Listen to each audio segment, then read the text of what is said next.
Hey guys, coming at you today with a delicious, creamy, cook and serve banana pudding recipe. And we're gonna make it into a banana cream pie. So, let's get started.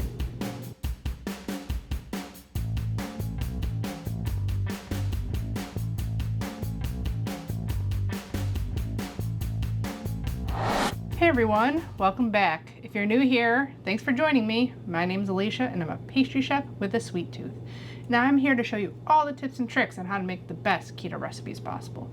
So if you enjoy my recipes, please hit the subscribe button down there, the bell icon so you get notified when new videos come up. Leave me comments and give the video a thumbs up. It all helps my channel grow and to bring you new keto recipes every Saturday. Okay, so this recipe was not the easiest to figure out because obviously bananas aren't keto and they're not even really low carb, but I found a couple things that help give us a good banana flavor. I tried it with just banana extract and it tastes too artificial, so I went to using some of this banana powder. Unfortunately, you still can't use a lot of this because it's 2 carbs for 3 grams. So I was trying to think of another way to get a banana flavor. And like most companies, they're better at getting the ingredients to make things low carb. So I decided to experiment with banana keto chow. Now this whole packet is less than a carb for the whole thing. And it's just natural flavors and a bunch of vitamins and stuff like that. So it helps boost the banana flavor in our pudding. I would say this recipe can be done with just the keto chow and not the banana powder. I don't think it'll work without the keto chow. I still had to add my usual arrowroot and gelatin to the recipe. I tried using just this and arrowroot and minusing the gelatin and it did not set. This has a lot of gums in it, but it just makes it thick. It doesn't make it like a pudding. And yes, I probably could have done a batch with eggs instead of using this or using gelatin, but I wanted something that was kind of simple and very hard to mess up. A lot of times when you put eggs in things, it becomes more complicated because you can scramble your eggs and you don't want to do that, obviously. So this makes an easy recipe. There's just a couple things I figured out. You can't just mix this in with liquid. It never really gets not clumpy. So I found a way to incorporate it, which works really well. You can leave this out. This will save you carbs. For this whole recipe, it's 19 carbs for the whole batch. If you do 6 4-ounce servings, it's 3 carbs each. Without the banana powder, it's 2 carbs each. So there's a couple of different things you can do depending on what you want for your carb count on this, but this packs the banana punch without a lot of carbs. So that's why I decided to use this. Otherwise, I probably wouldn't use it if it wasn't something that we can't do low carb or that's hard to do low carb. Like using like a chocolate keto chow packet to make chocolate pudding. It's easy just to get cocoa powder, some sweetener, and you make your own pudding. That's what I did. I have a cook and serve pudding recipe, so I'll link that up there for you, where I didn't need any kind of, added flavoring to it. But for this particular flavored pudding, I think this is the way to go. Enough talking, let's get on with it. So I do cut the carbs quite a bit in this with using only 1 cup of heavy cream and unsweetened coconut milk. I think that is where the keto chow comes in too, because it's milk protein and the tarragon. It makes it nice and thick and creamy without having a ton of extra carbs from heavy cream. So I did 8 ounces of heavy cream, or 1 cup, and 12 ounces of an unsweetened milk of choice. I use the So Delicious coconut milk. You can use almond, oat, flax. And this is enough pudding to make a 9-inch pie, or 6 4-ounce servings. The sweetness level on this is up to you. I'm using a monk fruit erythritol blend, powdered. If you use a powdered allulose, it might be a little bit too soft when it's gelled. So I wouldn't suggest using allulose in here, but you can use stevia There's already sucralose in the keto chow, and then the banana adds a tiny bit of sweetness. But you can also use just a little bit of the monk fruit erythritol, or just a little bit of erythritol, and you can add unflavored stevia at the end. That's all we're adding to this, because I figured out the best way to do this is to kind of temper the keto chow and the arrowroot together in a bowl with the hot milk mixture. The first time I did it, I just put it all in the pot and tried to get it to come together. And if you've ever made keto chow before, you kind of need the right amount of liquid, and it's better if you mix it warm so you get less clumps. I do eat keto chow pretty much every day, but it was kind of a pain to get the right way to do it if I didn't make it the day ahead. So to this bowl, we're just adding the keto chow and 2 teaspoons of arrowroot, which weighs 6 grams. It's supposed to be. This is why I weigh everything. Every other time I did arrowroot, oh, it just went up to 3. There you go. We're also going to add a 1/4 teaspoon of salt. You can probably also make this similar to my instant chocolate pudding by using, instead of the arrowroot, using a lot of xanthan gum. But I still don't think it sets up enough to be like a sliceable pie. So you might have to tweak the gelatin and stuff in there also. So I'm just going to give this a little whisk to incorporate that arrowroot into there. Then the only other thing, oh, forgot the banana powder. I'm adding 2, it says heaping teaspoons, but I'm just gonna do it by grams here. So who knows what a heaping teaspoon is? See, that was 6, I had that much left. So our cream is already almost up to a simmer. Cream and low carb milk. This recipe is really easy. It just depends on what you want to use, and if you want to change things up, you might need to alter some of the gelling agents, which is the acacia gum and xanthan gum in your keto chow. You're gonna have to replace that if you don't use it, or add different amounts of gelatin, how you want it set up. It took me quite a while to figure out this recipe, if you couldn't tell. And I'm gonna use unflavored gelatin. I believe that's what I used in my last test. For some reason it says grass-fed in my nutrition label, which I could have swore I picked unflavored. So we need 2 tablespoons of cold water, and then we're going to add the gelatin to that. You can use beef gelatin. It's just going to set a little bit stiffer than the unflavored.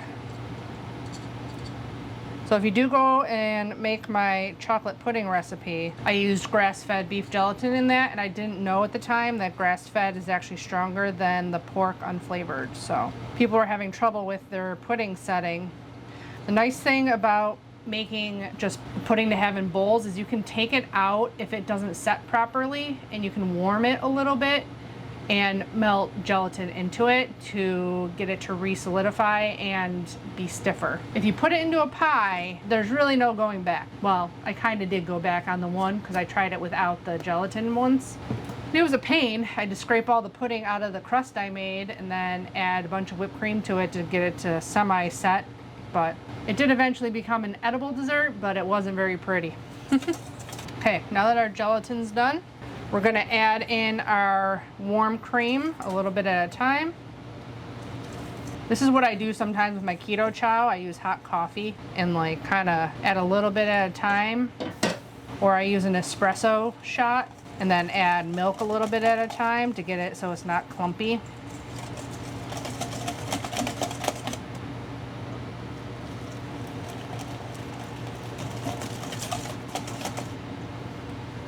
I did check out Keto Chow's website for pudding recipes. They didn't have like a normal cook and serve pudding. They had a lot of puddings that were just cream and the packet, or whipped cream and the packet, making a mousse. So I wanted to figure out cook and serve type pudding. Another thing with this is there's a lot of yellow food coloring in the stuff you buy at the store, for sure. This is not a very pretty color, so I am gonna add some yellow, because if the picture on a blog does not look appealing, people are not going to want to make it, no matter how good it tastes. So once it's pretty liquidy, you can add it back into your pot and give it a whisk. Make sure you scrape your bowl. Still quite a bit of gelling stuff in there. You want to make sure you get it out and all in there. One last whisk, and then you're going to turn it back on and continue to cook it until it is bubbling around the edges. I thought for sure with how thick this was, without even cooking it, it would set as a pudding. I was not correct in that. The only other ingredient in this is a little bit of vanilla extract, and I do have banana extract. But like I said, I tried this with just the banana powder and banana extract, and it just tasted too much just like the extract, which is just doesn't taste very good. I did try it, it did not work. Because your cream was already hot in there, it's not going to take very long to come to a boil. I think it's already there, yep. Okay, now we just add in our gelatin puck. Get out of there. Let that dissolve. We are going to strain it back into here just in case there's any clumps that you don't want. Half teaspoon of banana extract and a half teaspoon of vanilla. And then I'm going to add some yellow food coloring. Normally I am against food dyes and stuff, but you gotta do what you gotta do.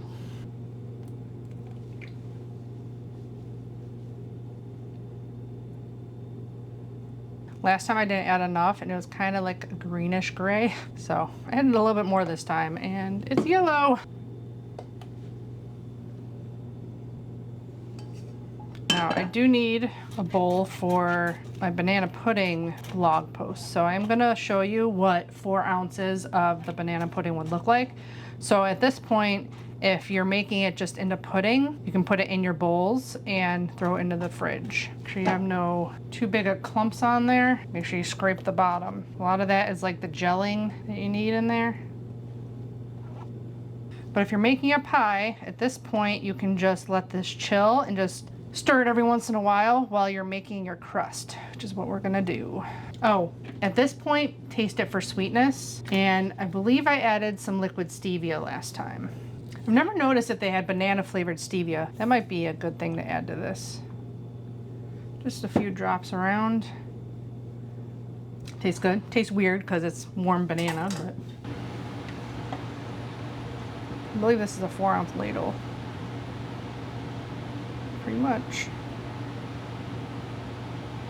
So these are 6 ounce cups. So that's a 4 ounce serving of pudding. So my pie is going to be a little shallow, but I'm just taking the pie over to my mom's house for 4th of July anyway. So I know my mom doesn't like banana, so it's just going to be for whoever comes to the party. Okay, so we're going to set this aside and make keto vanilla wafer cookie crust. So I have 2.5 ounces of butter here. I'm gonna melt that in the microwave. I'm not sure how much we'll need. I'll show you kind of the consistency you want. I have it on the scale so I can like measure my weight of butter. 5 tablespoons, 2.5 ounces. I already sprayed a 9-inch pie pan. I think a little bit spilled and splattered in there, so we'll see if we need to add more. But if you haven't seen it yet, I'll link it up there for you. It should be out. I figured out a keto vanilla wafer recipe. Took me a long time and I have a lot of crumbs, so that's why I'm making another banana cream pie. So I've already made one already, but you need 1.5 cups of crumbs. Luckily, even my test batches, they're still good for cookie crumbs, so I'll be making a bunch of cheesecakes and stuff with those. So if you ever have cookies you don't like, you can always add more sweetener, you can add different flavorings and stuff and make different crusts. Yeah, I forgot I already measured this out. So I wanted to see how many cookies it took. So if you make my recipe exactly, which you'd get 45 cookies, it takes 20 cookies to make the crust. 1.5 cups of crumbs. That's how I figured out the macros for 1/8 of this pie. I took 45, divided all my ingredients by 45, and then times it by 20, and put those in the macros. It's not easy to figure these things out, but I figured it out. So it was about 4.5 ounces of crumbs. So we're gonna add butter to it. You wanna kinda do this by feel, because the more you cook your cookies, the drier they're gonna be, etc. So the more you might need. You want to be able for them to stick together, which they are not stuck together yet. Yeah, so I spilled like almost a whole tablespoon of butter.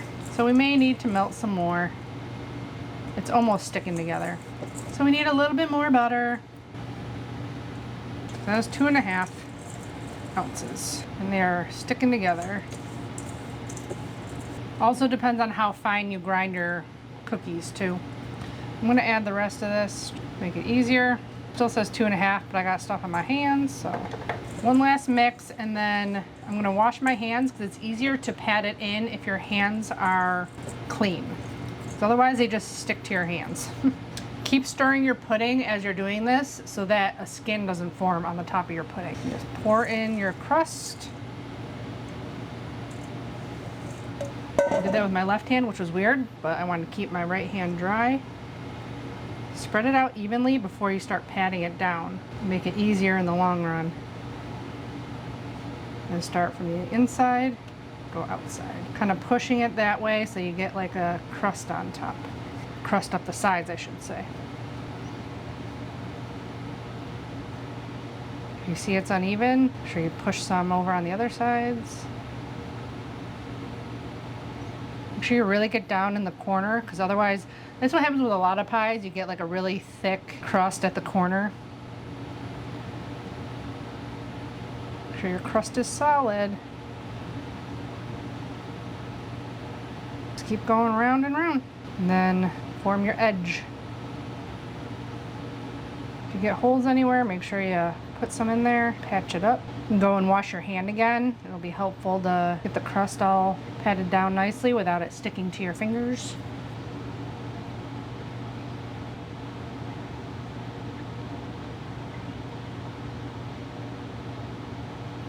Okay, once everything is smushed down, make sure you have no holes, which I have some over here. There's your pie crust. Now pop this into the refrigerator for like 5-10 minutes while your pudding continues to cool, and then it'll be solid and we can pour in our pudding. Okay, it's been about 10 minutes. I'm gonna grab out the pie crust and put the pudding in it. Now this pie is good the day of or the day after. It got a little soggy after 3 days is when I had it, I think. It doesn't take long to set. Like you can see, it's already pretty thick. Obviously yours is gonna have another 4 ounces, so it'll go right up to the crust line. Probably gonna do some pretty piping on this and take pictures, and then I'll probably cover the whole thing in whipped cream. Try to pop all the bubbles, and we're gonna pop this into the refrigerator. Back to try some banana pudding in a couple of hours. Make sure you have an even spot in your refrigerator. Mine really isn't even, so it might be a little bit tilted. See you back here in just a second. Okay, our banana pie and pudding are set. It's only been a couple of hours. So I made some stabilized whipped cream. I'll link the video up there for you. I just did a gelatin one. As you can see, my refrigerator is not even level. So if you add 4 ounces of stabilized whipped cream to this, that is 3 carbs per 1/8 of this still. And that's how much I was able to do with a border around and a dollop in the middle. So I'm just putting a little dollop in the middle. Nice. And then go around the edge.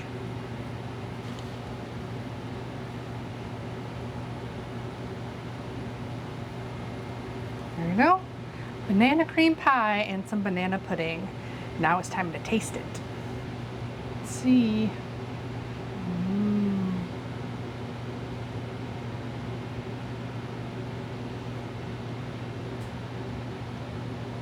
Tastes just like I remember banana pudding tasting like. Super soft and creamy, sweet, good banana flavor. Just melts in your mouth. Yummy. Now only 3 net carbs for this whole bowl. Not too shabby. So I put the rest of the whipped cream on the pie. Let's see if we can get a slice out. I'm only gonna do a little piece. So that wouldn't even be 1/8. Cut it there. That'd be about 1/8 there.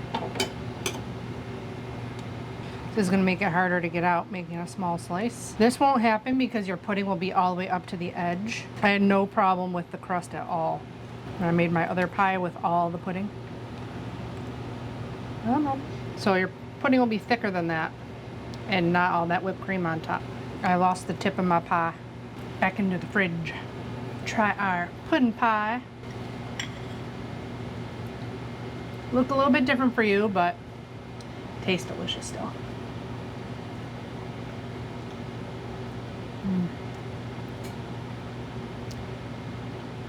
the entire in-law family household agreed they love this pie. Even my 80-year-old grandmother-in-law. The kids loved it too. Crust adds crunchy butteriness to the pie. So good. This is my lunch. Delicious. I hope you guys enjoyed this recipe video. Let me know in the comments below if you try it, if you alter it, what you do, what you make it into. You can easily put this into like an 8x8 square and just have like banana cream pie squares. Lots of things you can do with it. Let me know if you enjoyed this video by giving it a thumbs up. Don't forget to check out the Amazon links and the blog link to the full recipe in the description box below. Subscribe if you haven't already. And as always, I'll be back with more keto recipe videos. Bye guys. Happy keto baking.